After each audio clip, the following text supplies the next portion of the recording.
Hello, I'm Cheng Lin Liao, a master student from National Taiwan University and Academia Sinica from Taiwan. Currently, I'm supervised by Dr. Jianzhou Chen and Dr. Weihao Wang from Academia Sinica. I'm very glad to share you with our recent studies about the dust properties of the brightest submillimeter galaxies at cosmic noon. So let me first briefly introduce what submillimeter galaxies are and why they are important in studying galaxy formation and evolution. This figure shows the elliptical galaxy evolution scenario. The massive elliptical galaxy we observed nearby experienced a series of evolution. Starting from wet merger, the interaction of gas-rich galaxy triggered a high star formation, making the galaxy very dusty, with star formation rate about 100 to 1,000 times of our Milky Way. They are called the dusty star-forming galaxies. Besides, the supermassive black hole in the center of galaxies were also fed, making it brighter than its host galaxies. It is in the quasar stage. After the quasar phase, the star formation rate will quickly crank down, and the galaxy would become dead quiescent galaxies. And after a series of dry merger of the dead quiescent galaxies, the massive elliptical galaxies are formed. So in this galaxy evolution scenario, what we are interested in are the dusty star-forming galaxies. They are also called the submillimeter galaxy, SMG. That is because they are very bright in the absorbed submillimeter wavelengths. It is because the dust absorbed the stellar light in optical and UV and re-emit the energy in the observed submillimeter wavelengths. Therefore, dust plays an important role in this kind of galaxies. So in our studies, we would like to investigate how dust properties vary in different brightness submillimeter galaxies. So the dust properties we are focusing on are the dust mass, dust temperature, and the dust emissivity index. So in order to answer this question, we select a sample of 18 brightest submillimeter galaxies at 850 micron and compare them with the fainter submillimeter galaxies with similar redshift distribution from literature data. And I will call them the typical submillimeter galaxies. So our sample are 18 brightest submillimeter galaxies at 850 micron. They were first observed by JCMT Scuba 2 survey in 850 micron. So in this survey, about 1,000 sources were detected. However, the poor resolution of JCMT could not resolve the sources. Therefore, about 180 brightest sources were selected to be followed-up observed by ALMA in the same wavelengths. So with the help of ALMA, sources could be deblended, and we can exactly measure their location. So there are about 260 sources detected in this follow-up observation. After this band 7 follow-up observation by ALMA, we select 18 brightest sources to be followed-up observed by ALMA in band 3. So this figure shows the spectral profile of our sources shifted to the reference, and the vertical lines mark some strong emission line, such as CO322, CO423, CO524, and C1 emission. So over 90% of our sources have line detection. So overall, the redshift range from 2.3 to 4.8. Besides the spectral data, we also estimate the 3 mm continuum, which are the contours, yellow contours on these plots. And the background image is composed of image from 3 near-infrared bands. So you can see that submillimeter galaxies are usually faint in optical due to dust extinction. But we have robust measurement of the dust continuum at 3 mm. So in order to figure out the dust properties, we utilize the photometry from Herschel and the millimeter photometry from ALMA, because the energy in this wavelength is mostly contributed by dust emission. We then fit this dataset by a single modified blackbody model, and I will call it the MBB model for short.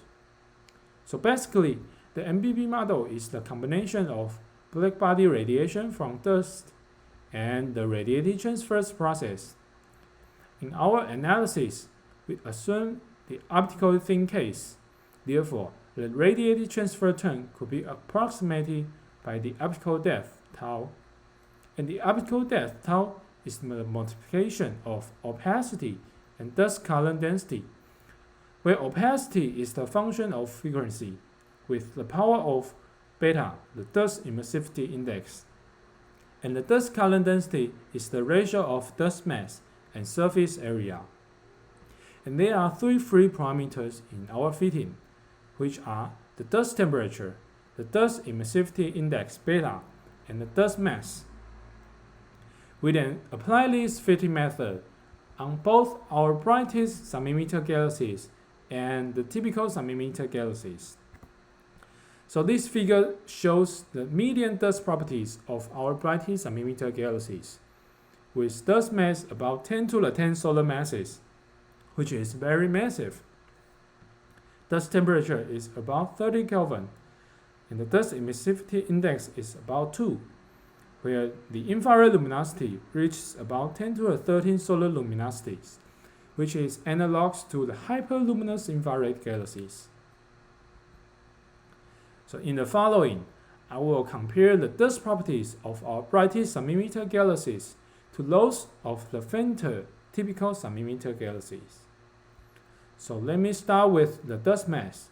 So this figure shows a positive correlation of dust mass and 870 micron flux, which infers that the higher normalization of the MBB model of a source, the higher massive of that source in dust.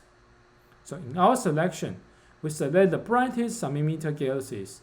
Therefore, we tend to select the most massive sources in dust, where the dust mass of our sample is mostly higher than 10 to the 10 solar masses. The second dust property is the dust temperature. So this figure shows the dust temperature versus the infrared luminosity.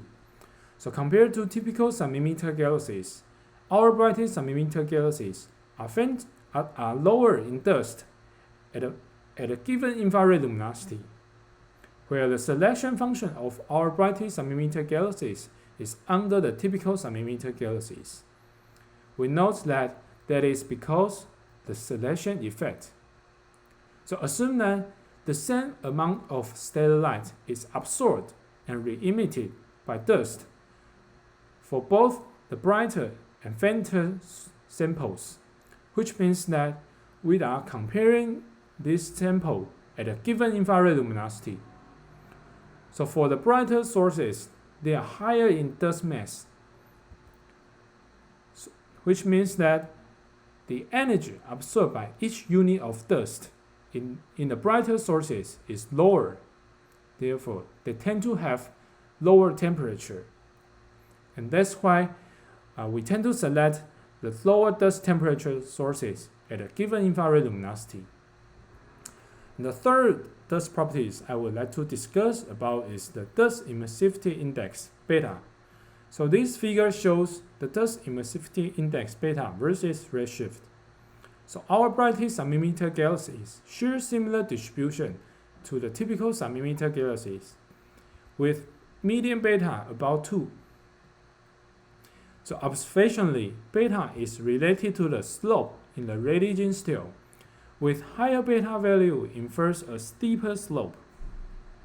However, physically, there are several conditions that could influence the beta value, such as the dust emission from different dust grain size infers different beta value.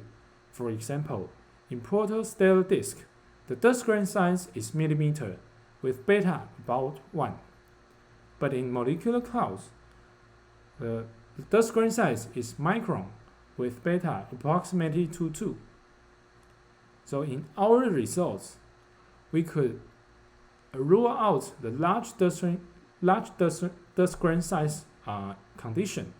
And in fact, in galactic scale, the dust grain size is submicron to micron. Another condition that could influence the beta value is the dust grain composition. So this table shows the beta value from different dust grain composition, either from simulation or from experiment. So our result prefers these three materials.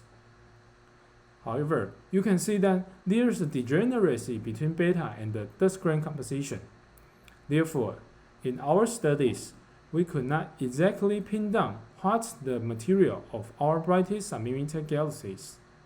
But an interesting thing is that after binning the data sets of the high redshift submillimeter galaxies and combine the data from local star-forming galaxies, we do not find a strong evolution of beta versus time, where we fit a linear function on the binning data and found that the best fit slope is consistent to 0.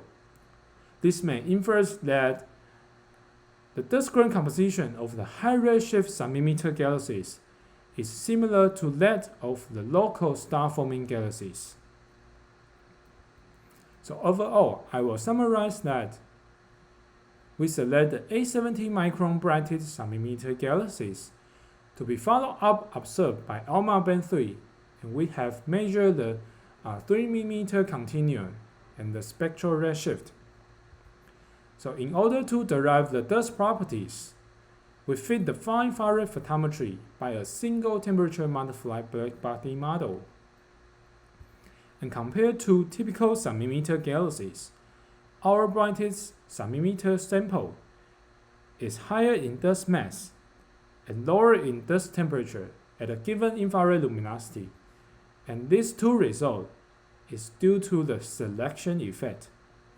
And we found that the dust emissivity index of our brightest submillimeter galaxies are similar to that of the typical submillimeter galaxies, with the median beta of 2.1.